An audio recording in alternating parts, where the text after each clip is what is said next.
kila msee anajua niko HIV positive. So kila mahali ukitembea wanajua you are just HIV positive.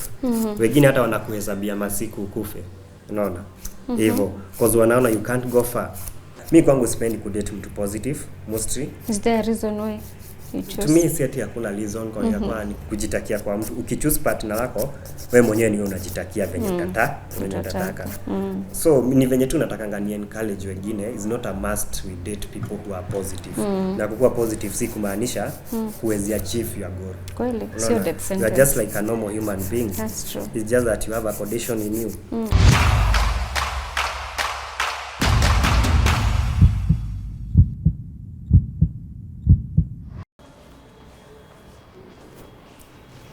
In April 2009, Anthony Wanjiku's life changed for the better. But this is the day that he discovered his HIV status. But on this day, he chose to face life positively. Today, we are meeting Anthony Wanjiku, who is a young man who faces life's challenges positively and encourages other young men to live HIV-positive lives positively and also not to give up.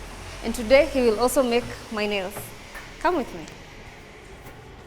Tony, how are you? Very fine. Hi, unaendeleaje? Niko poa. Karibu sana. Sanitize? Sanitizing lazima. According to Mutahi Kagwe rules. That is good. Hiyo lazima, karibu kiti. Umerauka mapema? Kabisa, karibu. My name is Anthony Chege Wanjiku. My background ni Gatundu South. Huko ndo nilizaliwa. Nimelelewa place inaitwa Darugo Ward, Gashalage. Nikasoma primary school, high school, nika hustle, but I'm living HIV positive from birth. Okay. Yeah. Siku gani yenye ulijua kwamba uko HIV positive? Because as a young child, in as much as unakunywa dawa, maybe haujui ni za nini. So ni siku gani it dawned on you that uko na hiyo ugonjwa? Mom committed suicide. After mother alicommit suicide, niliachwa na my uncles and my shush. So walinipeleka hospital. Do you know why she did it? Yeah, it was because of HIV. Yeah, the stigma in the society. Mom committed suicide because of the stigma she faced. Because when she tested positive, according to those days, stigma ilikuwa juu sana. Unaona? So yeye aliona the only thing anaweza fanya ni commit suicide for her own peace. How old were you then? At that time I was too young. Literally I was maybe up class 1, class 2. Yeah, I was very young. How did this affect you kwa maisha yako? Like hiyo time haikuni affect because I was a child. Hata sikuona big issue. But venye ilikuja nikikuwa mkubwa, hapo ndo ikaanza kukua, situation ilianza kukua worse. Because stigma it's leading the society. But mi kwangu vizuri nilijua niko HIV positive nikiwa class 6. Because walikuwa wananipea dawa zikiwa ni za kifua. So na kunywa. Wanakuambia ni dawa za kifua. Yeah. So na kunywa dawa ni za kifua. Unaona? Na after kuambiwa dawa ni za kifua kuna point inafikanga unashindwa kwani kifua yangu haiponangi. Unaona? So ikafika place nikaanza kupewa hizo dawa na kataa kuzikunywa. Unaona? Nikikataa kuzikunywa, unaona obvious HIV ukiipea ikuwe the boss in you. Ukipea a chance to be the boss in you, uwanga inalipuka, inajionyeshana yenyewe. Na hapo ndo nikapata wana OIS zinaitangwa happy zoster. And that's when I was told direct niko HIV positive. So uliambiwa na nani? Niliambiwa na daktari because nilikuwa nimeenda hadi hospital. I was in a worse condition. Yeah. So after you find out, how did this affect you? Na uliamua kuendeleaje na maisha kutoka hapo? Maisha imekuwa ngumu because wazazi in the society, kila mtu alikuwa anajua I'm HIV positive in the society.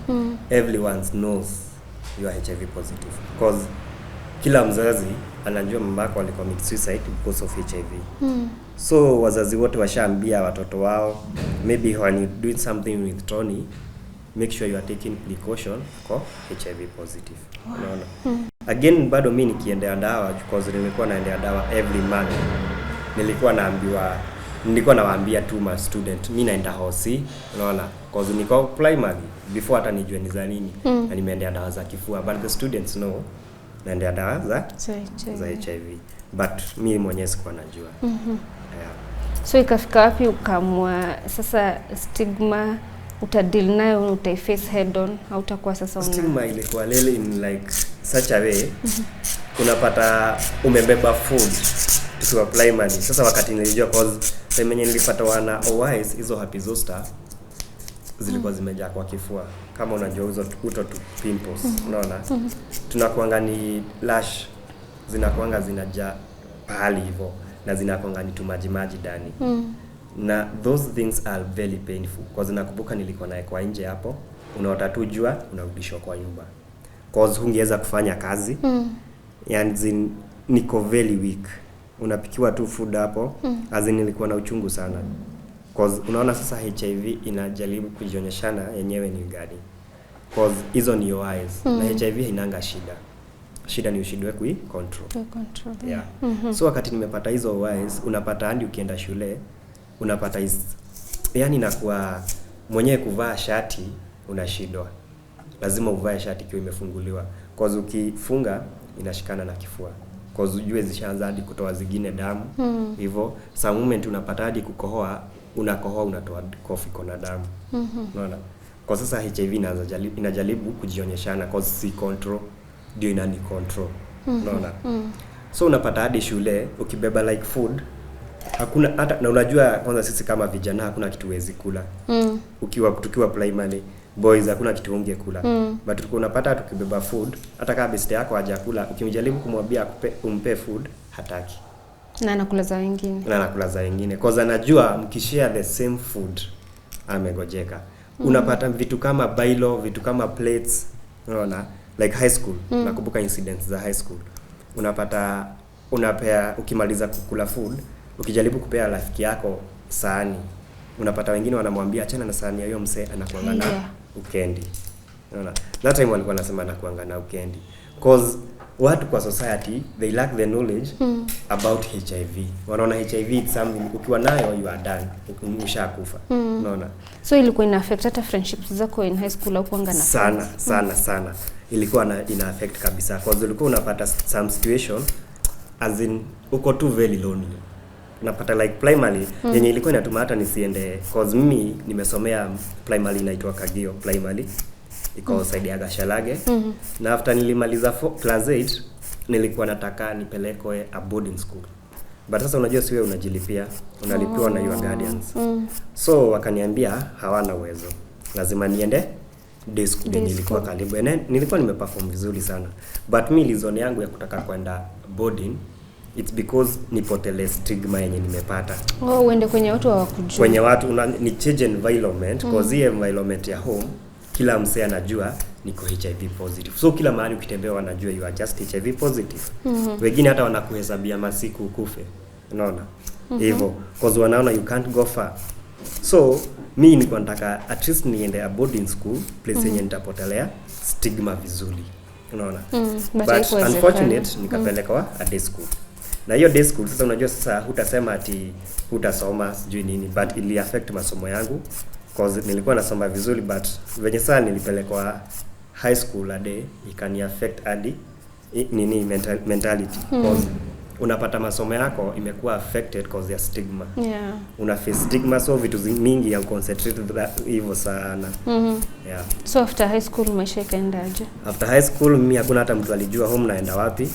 Juu nilipack just my things nikatoka venye tu natokanga tu naenda cause kutoka tu straight kwanza nilifanya kazi ya Shaba Boy place inaitwa Ndondo iko tu karibu na home but ni far but nilikuwa nafanya kazi ya ng'ombe huko nikafanya like 4 months hapo after that nikatoroka home nikatoroka bado huko nikamwambia nimepata chance at least naweza toka cause nilikuwa na nosebleed sana cause unajua na overwork kazi ya Shaba Boy unafanya kazi gumu na kukula unakula vizuri at this point. Sasa kula mimi kwa kukula sikuwa najiangalia cause you don't have that capability ya kujibaia chenye inastahili kwa diet yako so mi bora nipate food nakula tu bora nipate food so unapata una strain sana umeshinda ukioverwork so mara mingi nilikuwa napata na nosebleed so nikaona hii kazi hainisuit.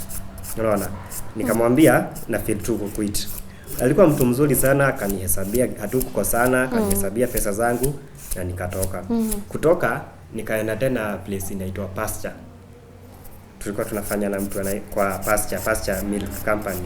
Iko na huko Githongoli. Huko nako nikafanya kazi kiasi tu. Kiasi tu. Then huko nikaona tunakatwa pesa mingi za shot za maziwa. Even if it's not your fault. Yeah, unajua sasa lazima ukienda shot ya maziwa lazima ukatwe. Cause ninyi obvious mmenunua maziwa baya kwa wakulima. Na bei mkulima ni alikuwa amespoil hiyo maziwa. Unaona? But inakuwa affect. Yeah, sasa inaanza kuaffect. So nikaona hata bado huko hakunisuit. Hapo ndiko nikapack my things nikaenda place inaitwa Githolai. Huko sasa ndo nimengangana na maisha Githolai and Loilo huko sasa hizo part mbili. Loilo nimefanya kazi ya soko kubeba huko. Tulikuwa na Fleda naitwa Gashaja. Tena Githolai kuna best yangu sana juu huko tulikuwa tuna struggle na hadi mambo na food. Juu ulikuwa unapata like me tunapika kaugali but unajua sasa hamna hiyo nini juu alikuwa watchman ni cousin yangu by the way. Alikuwa watchman Githolai. So place yenye alikuwa amepoa pa kukaa hata ungeweka bed uwezieka bed. Unajua sasa tu nyumba kwa watchman yenye tunakuaga. So tulikuwa tumetafuta venye tutanunua kagasi. So alafu mnaweka kakiti ka plastic hapo hivyo tu. So hadi kulala bado mnaangusha tu ka mattress mnataekelea hizi viti juu mwangusha ka mattress hapo. So bado huko life ilikuwa inanigoga kabisa juu nakunywa medications kuli vizuri. So unapata sometimes unakuwa weak. Again sitaki kupigia my family members back home cause sioni like I have to. Cause ukipiga simu excuse ni mingi. Cause most of them wanataka tu kae home. Unaona? Wasaidie na kazi hapo 1 2 3. But maybe hawataki maybe uende to the next step. But niwanga na thank sana my shosh na nko yangu mmoja anaitwa Francis Kenyati. Huyo amenisaidia kabisa. But sasa kufika Githolai penye sasa ilianza kunihit sana ni wakati sasa nimeanza kufikiria how will be my life after this. Kwa sita shida huko nikihaso tu hapa na pale. So kuna nikiwabebea Loilo kuna mahali tulikuwa tunaenda hapo hivyo place ya beauty penye tunakula lunch. Na lazima kuwe na kibada. Yes. Venye watu sasa wanaenda kula kwa kibadaski. Place yenye tulikuwa tunaenda kukula hapo kulikuwa na ka beauty nikakuwa yani unafikiria tu venye unaweza soma kitu ya beauty hivyo. So mimi beauty kulikuwa na kitu ilikuwa inaitwa KU Kenya Youth Employment Opportunity Project. Kulikuwa na staff kama hiyo. Mimi nilikuwa kujaza hiyo staff nikakuwa selected. Unaona? So mimi nilikuwa tu Loilo nikaijaza tu ile kupitia tu. Ni kitu inakujanga tu najaza. So unfortunate nikakuwa selected na tukaanza walikuwa nasomesha CBST and LST. What's that? CBST ilikuwa kwa business skills. LST ni life skills. Okay. Yeah. So ilikuwa inaenda for 6 months. So mimi after kuchukuliwa nikaenda CBST huko Loilo. Tulienda Loilo for 1 month. CBST tukaisoma. After kusoma hapo ndio sasa mtu akaanza kuambiwa maybe you choose course yenye unaweza taka. Yeah. Unaona? Juu mimi pale kwa soko nilikuwa na feel naweza fanya beauty, nikaona acha tu ni choose hii beauty. Unaona? So nikakuja Kiambu, nikatupwa huko Kiambu. Penye nilikuja Kiambu, nilipatana na madam mzuri sana.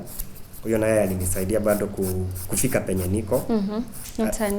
Ni Nelly, anaitwa Nelly. Okay. Alafu nikapatana na msichana mwingine sana amenisaidia kwa maisha yangu. Anaitwa Miriam Wamboi Kenothia.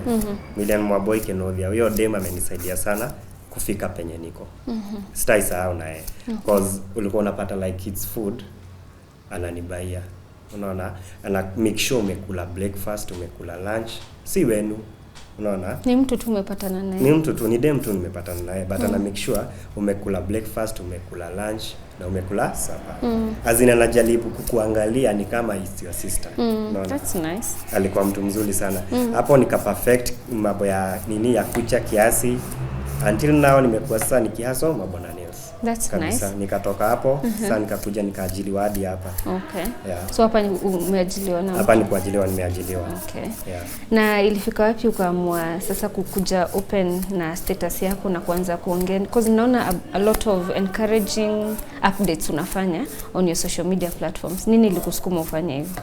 Hiyo yenye imetuma nifike to that level yenye nita come out to public ni venye kwa society iko. mi nimepitia stigma mi mwenyewe, najua stigma ni nini. Cause stigma ilikuwa karibu iniue. Unaona? Hata bado nikiwa huku Kiambu. There is a time I tried to commit suicide. What? Nikiwa kwa huyo mtu anaitwa Nelly. Huyo sasa boss wa penye nilikuwa. Cause wakati nilikuja unaona sina place ya kulala, huna nyumba. So yeye alikuwa amenihost pale penye naweza kuwa nikilala. Alafu yeye ako bado na watoto wake, ako na shughuli zake. So ulikuwa unapata sometimes yes una strain. Unaona? Hata kama huyu William Wamboi ananisaidia, unapata kuna time nyingine unajua lazima ukwe tu na needs zako. Unapata zina kustrain. Kupiga simu home huoni kama itakusaidia. So ilifika mahali tu mimi nikakunywa dawa zangu excess. Unaona? Walinipeleka hosi nakumbukanga cause wao walikuwa nafikiria cause tulienda hosi wakaambiwa ni pneumonia. Tulienda Mercy Light Hospital. Wakaambiwa ni pneumonia, ni venye sivaangi zinini warm clothes. But mimi kwa akili zangu najua what I did. Unaona? So as in cause nilikuwa nimefika to that level when una face stigma na hiyo stress, unaona you are done with life. Unaona? So mimi ikafika point nikajitikia tu, nikajikubali tu. So yenye imetuma sana ni cause najua hiyo stigma venye iko na usipo face nayo obvious you will be done. Unaona? Again watu wengi wanapitia stress. Number 2, kwa society tuko na immorality mingi sana, we as the youth. Tuko na immorality mingi sana huko nje. Alafu like some of my friends wenye tunaendanga nao hospitali, like most of them wanakufa juu ya hiyo stigma. Wengine ni kujihate, mtu anashindwa anafika point alikuwa anakunywa dawa zake vizuri but anafika point anajihate. Unaona? Cause maybe alikuwa kama mimi venye nakunywa vizuri saa hii, maybe nipatane na partner waanze sasa kunistigmatize. So if I'm not strong, sasa itaanza kukuaffect na wanga inakuaffect mentally kabisa. Na ikikuaffect mentally, hapo ndo depression inaingilia, stress. So kitu inafikirianga tu committing suicide, tu uondokea watu. Uonange kitu kingine. Hiyo ndio ilini challenge sana nikuja kwa public. Yeah. Na vile umekuja public imesaidia kudeal na hizi stigma ama ime escalate sasa? Inasaidia kabisa cause sai unajua we as the youth, not only the youth, like everyone tunapima HIV na macho. Unaona? Unapima HIV na macho. Unapata ukiangalia toni tu venye yako, niko na dread, niko sawa, mimi navanga black and white, maybe glaze trouser, kiatu ni white. So unaangalia tu huyo msee unaona huyu mtu haizi kuwa nayo. Unaona? So wewe unafikiria haizi kuwa nayo venye yako. So hata tukiweza cause squeeze it's like sex is the certificate for love. Yeah. Unaona? Venye sasa watu wanajaribu kuiweka squeeze according to the generation we are living. So ikifika hapo unapata mtu hata mkihave sex na yeye hafikiri venye mta have protection, hafikiri venye mnaweza fanywa test ya HIV. Yeye anafikiria you have sex then the next day ununue P2 kwa chemist. Hakuna kitu kingine anafikiria. Even let's assume basi si HIV itakupata, there are other STIs. Yeah. Unaona? Kuna vitu mingi upata through sex. But sasa watu nowadays wanaogopa pregnancy more than HIV. Unaona? Wow. Na venye come out in the open, umepata watu wakikuapproach, maybe you walk with them this journey. How was that been going? Watu ni wengi juu hata nashindwa how will it nitaihandle aje mimi mwenyewe peke yangu. Cause unapata unajua hii kitu iko public everywhere. Wengine unasikia wako Siaya, kuna wengine unasikia mtu anakuambia ako Zambia, kuna mwingine anakuambia ako Switzerland, like kuna wengine wako Gulf, because Gulf by the HIV iko juu sana. As in mtu anakuuliza nitakupaje na situation zangu, anakuambia vitu mingi hapo. So unapata mimi I'm working kwa kazi yangu bado, alafu napata kuna wengine unataka kusaidia but inakupea still challenge. Unaona? But sasa najaribu all my best cause kuna wenye naambianga, kuna mwenye utaona ako karibu na yeye utamsaidia venye utampeleka hadi hospitali. Wengine natumia our SASCOs. Kuna masasko wanakuanga in every hospital, wanakuanga wa selected kwa sisi za cause sisi watu wa HIV hatuendangi then part moja na watu wengine. Kuna kuanga na kitu inaitwa CC, Comprehensive Care Unit. So watu wenye wameselectiwa kuwa wakubwa huko ndio huanga na approach cause niko na namba zao. Okay. So unapata like his transfer, unapata mtu ako Siaya anakuambia ako let's say Nairobi, cause wengi wako in Nairobi, wengine huku Kiambu.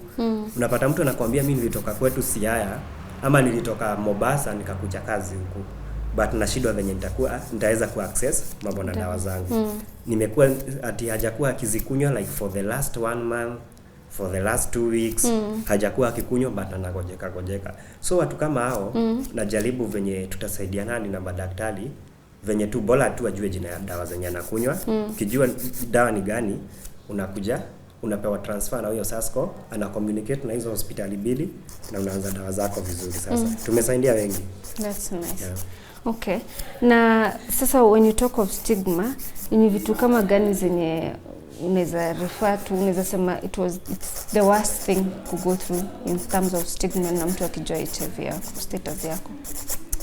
Mimi venye naweza express, venye watu wanajua sijui kama ni watu like what's the worst thing mtu aliwahi kuambia ukoona yenyewe hapa? Yeah, inakuanga cause nakumbuka ilikuwa hiyo time before hata nijue my status. Before hata nijue cause nilikuwa class 6 hapo. Nikiwa high school haikuni affect sana, haikuni hit hiyo sana. But sasa hapo primary unapata tu unacheza na wasee hivyo kwa futa. Mmekosana, si unajua office kuna kwa na nikiwa ma student. Tukakosana tu na boy tu. Boy ananiambia wewe hata ondoka hapa unakuanga na HIV na hata unakufa. Unaona? So vitu kama hizo zilikuwa zinani affect sana kabisa. Kabisa zilikuwa zinani affect. Unadealingiaje na hizo stress zina come from such nasty comments za watu? Sasa for now venye nazideal nazo, mimi penye nimefika kudeal na HIV lazima you have first of all to accept yourself and love yourself. Kwanza usiexpect mtu mwingine akuje akupende. Kwanza wewe mwenyewe jipende, alafu jiaccept. Cause kuna kitu moja mimi nasemanga kama mimi si nikuzaliwa nilizaliwa hivyo. Like naweza kupea example. Wewe mwenyewe tuseme wewe na mimi ni sister yangu. Wewe uzaliwe bila, mimi nizaliwe bila mkono. Wewe sasa hivi venye uko sasa unafanya kazi yako, ukatoa hiyo mkono. Nani atakaa na stress na nani ataweza kukupa up na situation zake? Mwenye amekatwa na alikuwa ameizoea. Unaona, mwenye amekatwa na alikuwa ameizoea. Na ndio tunajaribu watu wenye wako negative waache kukua hivyo immorality, watumie precaution na wakuwe safe.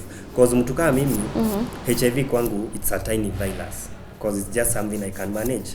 Sionange ikiwa big issue. Cause nilizoea, sijui kukaa bila HIV na kuangaje. Cause my life and your life is normal. Has been your life. Yeah. Na life yangu na yako hakuna tofauti. Sisi wote tuko same. Yeah. Unaona? Mtu akituangalia hivi abue select mwenye ako na HIV. Kuna mwenye ata select wewe, kuna mwenye ata select mimi. Unaona? Cause hakuna mahali imejiandika. So unapata kwa sasa it's like wanataka, cause unapata maswali zingine na napata nikiulizwa ati Tony ukai mtu mgonjwa.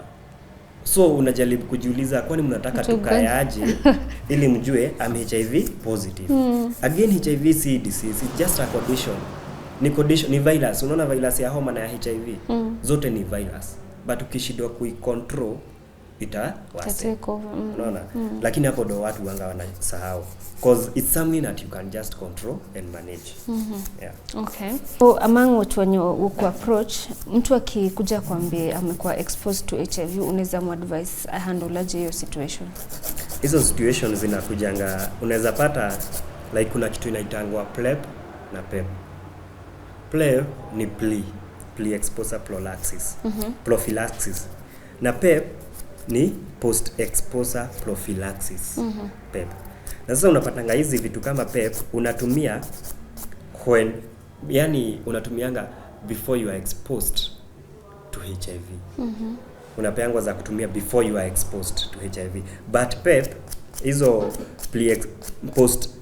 post exposure prophylaxis hizo unazitumia after you're exposed to HIV. Tuseme like mimi niko positive, nimelala na wewe, then ukakuja kujua I'm positive. Before the 72 hours ziishe, lazima uende hospitali upewe kitu inaitwa post exposure prophylaxis. Unaona? Cause itasaidia hautapata the virus. Unaona? Before 72 hours. It has to be 72 hours before 72 hours ziishe. Unaenda hospitali, unareport your case na utapewa kitu inaitwa post exposure prophylaxis. Kuna effects za hizi drugs? Effects ziko. Unapatanga it's like fatigue, nausea, vomiting, diarrhea, ziko, rash, unapata tu lashes fulani. Yeah, effects ziko. Na hizi drugs za post exposure unafaa kuzitake for how long? Mostly hizo za post exposure ni 1 month. Unaona? Like yeah, unatumianga 1 month for 28 days hivyo. Inaligananga from person to person venye daktari atakuwa advice. Yeah. Okay. Na sasa watu wenye wamediscover their HIV status na wanataka pia kupursue relationships, una advising aje wa disclose status zao to their significant others? Like to me, dating life yangu imekuwa negative partner. Na inakuanga mimi kwangu sipendi kudate mtu positive mostly. Is there a reason why you chose? To me si hakuna reason kwa ni kujitakia kwa mtu. Ukichoose partner wako wewe mwenyewe ni unajitakia venye unataka. So ni venye tu natakanga ni encourage wengine. Is not a must we date people who are positive. Na kukuwa positive si kumaanisha huwezi achieve your goal. Kweli, sio death sentence. You are just like a normal human being. That's true. It's just that you have a condition in you. Na ni kitu kidogo sana you can control. So unapatanga situations zingine kama hizo zikikuja, like my girlfriend, unajua girlfriend yangu before, unajua siwezi kuja ni ku-approach nikwambia I'm HIV positive on day one. Na day one it's a process. Unaona? So what was the process for you? Number one, mimi yangu I had to make the girl fall in love with me. Hiyo inakuanga kwa kila mtu, lazima kwanza make sure girlfriend ame fall in love with you. Unaona? Na after ame fall in love with you, hiyo ni mission number 1. Mission number 2, then try kumesha maturity ya huyo mtu. So maturity matters a lot. Kwanza ni kurudisha nyuma hapo kwa fall in love. Yeah. Of course, when people meet, you can tell there's some sort of interest. Yeah. At what point does that interest, do you know that this interest imetoka from just an interest to now she has fallen in love with you? So what gives you that? As in mimi, first thing, make sure, nikiona unajua kuna venye tu naweza una bedheo mtu ako idhaa yangu sasa kabisa, unaona? First of all utakuwa ukihepa vitu zingine cause mimi na mwenyewe najua precautions zenye naweza kuwa nikitumia, unaona? You know the precaution, lakini sitaki kumess mtu wenyewe kama sijakwambia. Najua siwezi kumess but hakuna haja ukuje kujua cause najua itakuwa affect mentally. Ukijua nilikuanga HIV positive na sikukwambia. Unaona? So venye inakuanga ukiona mtu amefall in love with you, anza kumesha maturity yake. We can be chatting na kuuliza what if I meet myself in a situation I'm HIV positive. How could you react? Unaweza fanya nini? Ama what if mimi nipate wewe kwa HIV? Unaweza hata mwambia mimi naweza kuacha. Unaona? Ili kwanza uone response yake venye itakuwa. Cause kama mimi nilikuwa namwambia mimi naweza kuacha by then nikiweza pata uko HIV.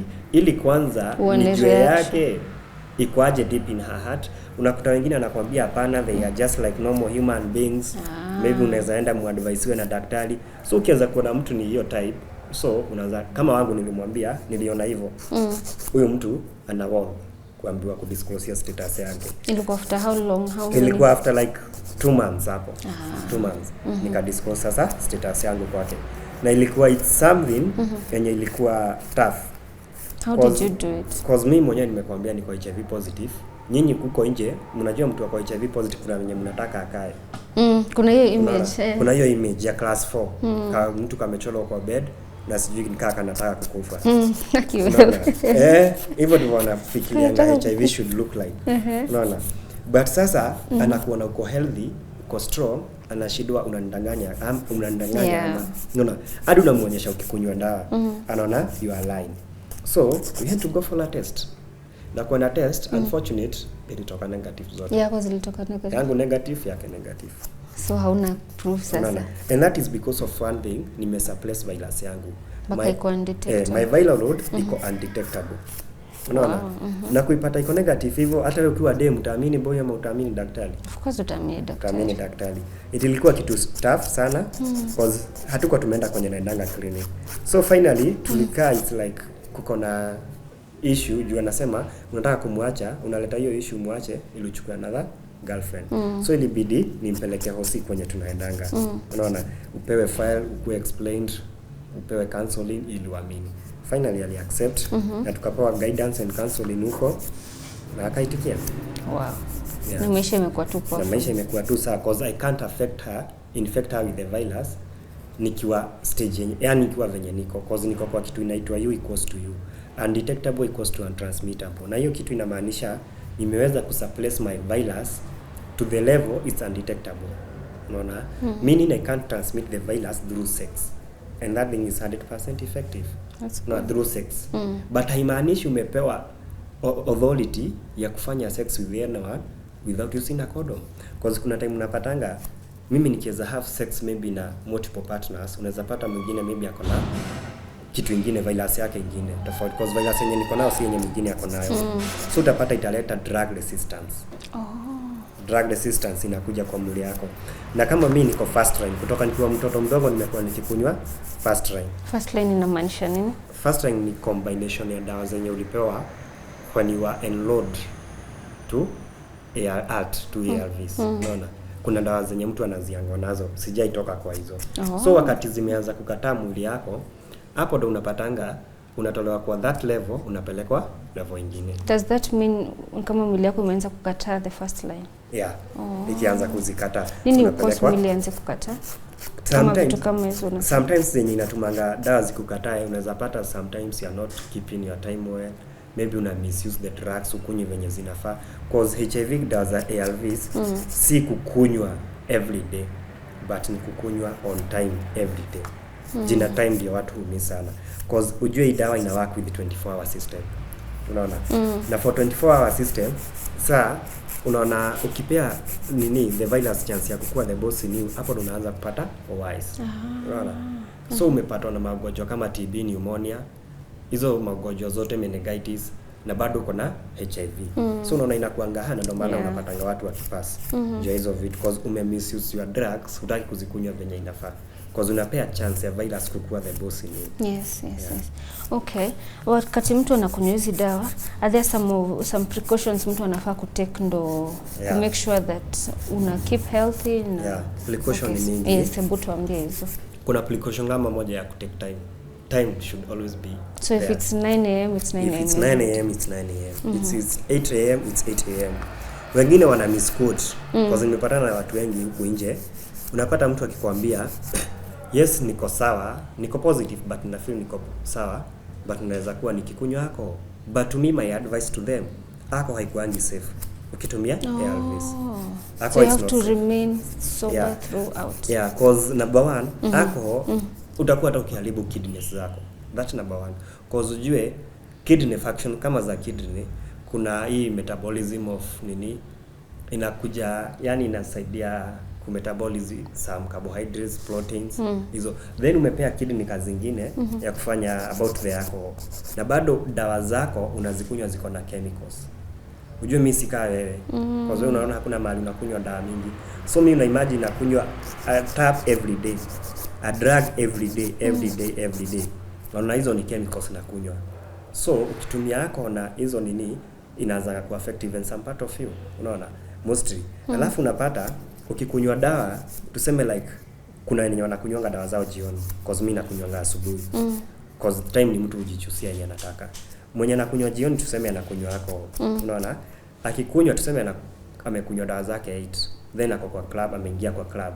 So unaona the alcohol will be fast absorbed in your body before the drug. So hizi dawa kuna kitu zitakuwa zikisaidia. Unaona? Na ndio maana unapata mtu ameenda tu hivyo ako healthy, finally anakufa, anapata ugonjwa kamoja anaenda. Cause yeye anaona tu ako sawa but una misuse. Yeah. Okay.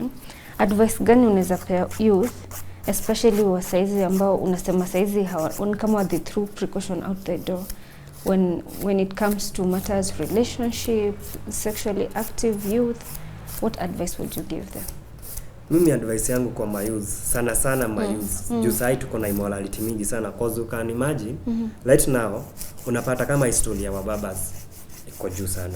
Sana iko na high level sana kabisa. Of course ina affect youth too. Yeah, ina affect youth. So unapata like you are a young girl uko na babas na hapo. Then ukiwa bado na babas uko na boyfriends kadhaa hapo. Unaona? So let us assume one boyfriend amekuja na the virus. Unaona? Hata hapa to protect bado HIV peke yake, kuna STIs. Tuseme kuna mtu mmoja amekuja na disease moja hapo. It has spread to how many people? Na tunaonekana tu tuko healthy, unaona? Alafu huyo mbaba naye ako kwake na bibi yake. Atapeleka kwake na wife yake, bado wanashare vitu na watoto wao. So how will be that chain itakuwaje? Unaona itakuwa cause watu wanaangalia mtu tu physically, una assume huyu ako healthy, yako sawa. Unaona? Na hapo ndo tunajimislead cause umepata like I guess last month or 2 weeks ago Kenya imekuwa announced as number 3 globally mambo na HIV. Unaona? Na ni kwa nini? Cause hatutumii condom. Unaona? Cause right now huwezi ambia a youth to abstain. Utakuwa tu ukitupa energy yako. Yes, you have to tell them to abstain, but utakuwa ukitupa energy yako.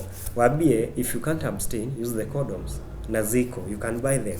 Kama juzi nimewaonyesha venye wanastahili kuzitumia, ziko kwa in my YouTube channel. Unaona?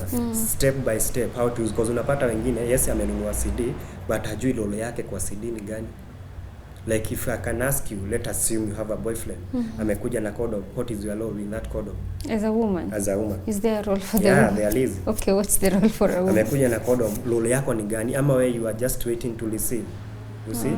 Cause ukiwa dem, tuseme boyfriend yako amekuja na CD. Hujui mimi nimetoka wapi? Hujui status zangu.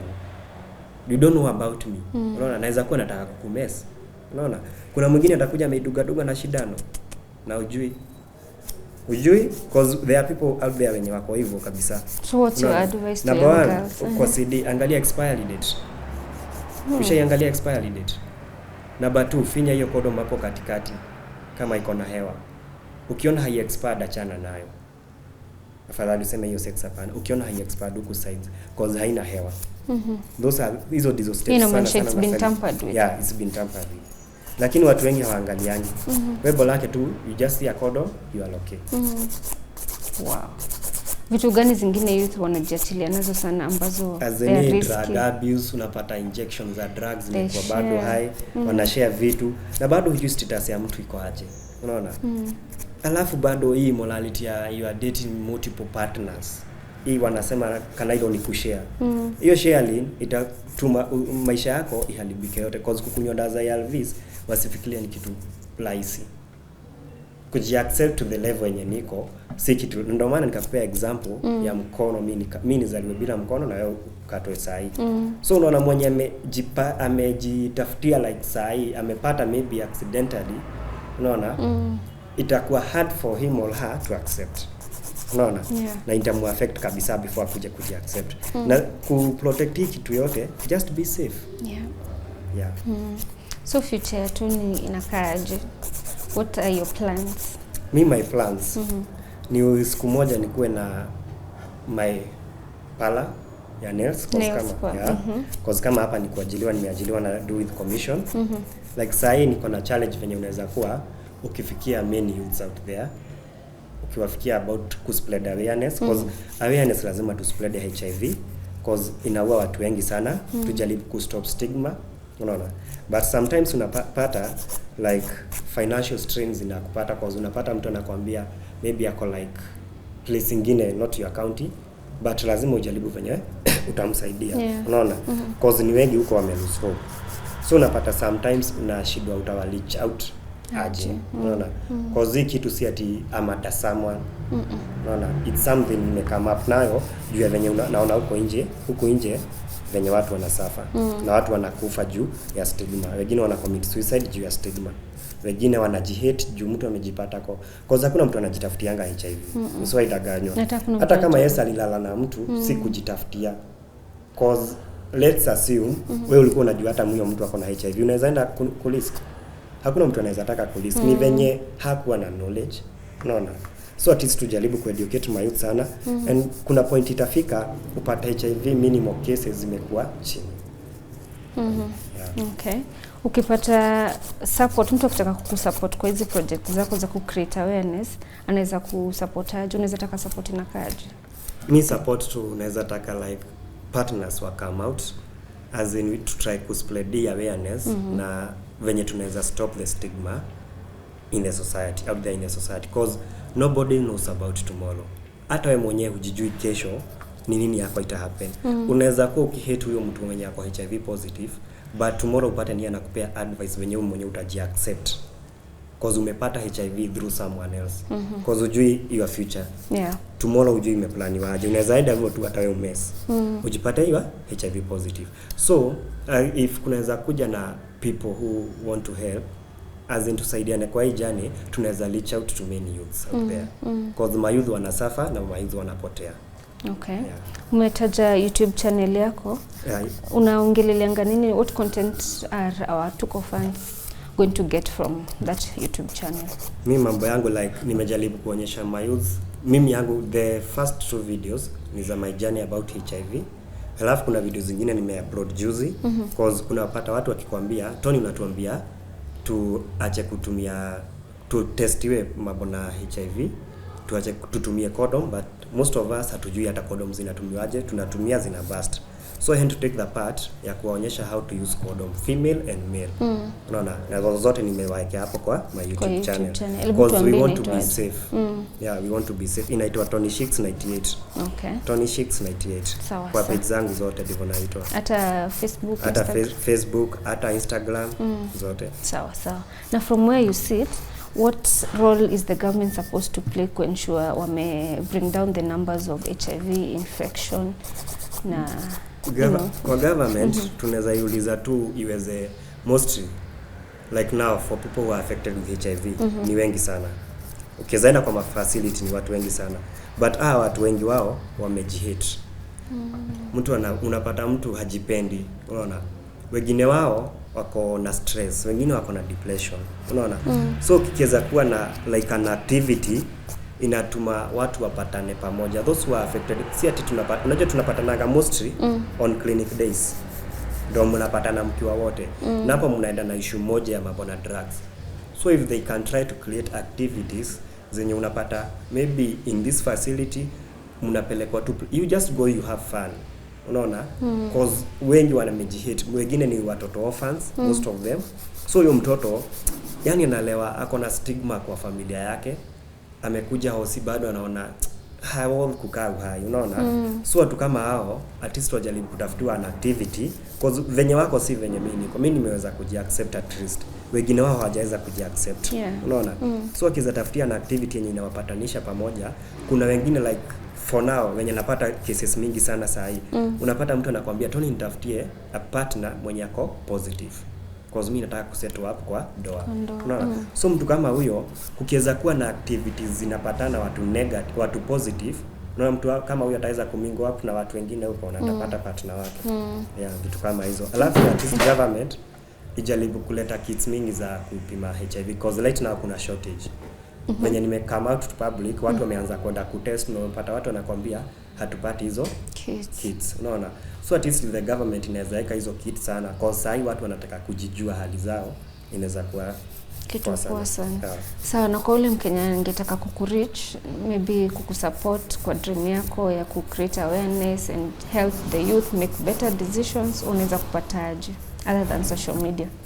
Other than social media, maybe my personal number. Okay. Yeah. Do you want to share it? Yeah, it's 0758 930 228. Okay. So on the day you decided to come out in the public about your status, how did you go about it? Now, what was your expectations versus the reality? What happened? My expectation was, as in stigma iishe. Expectation nyingine ni to spread awareness, watu waache kujihate sana wenye wako HIV positive. As in mtu akuje kujiitikia na kuanza kunywa medication zake.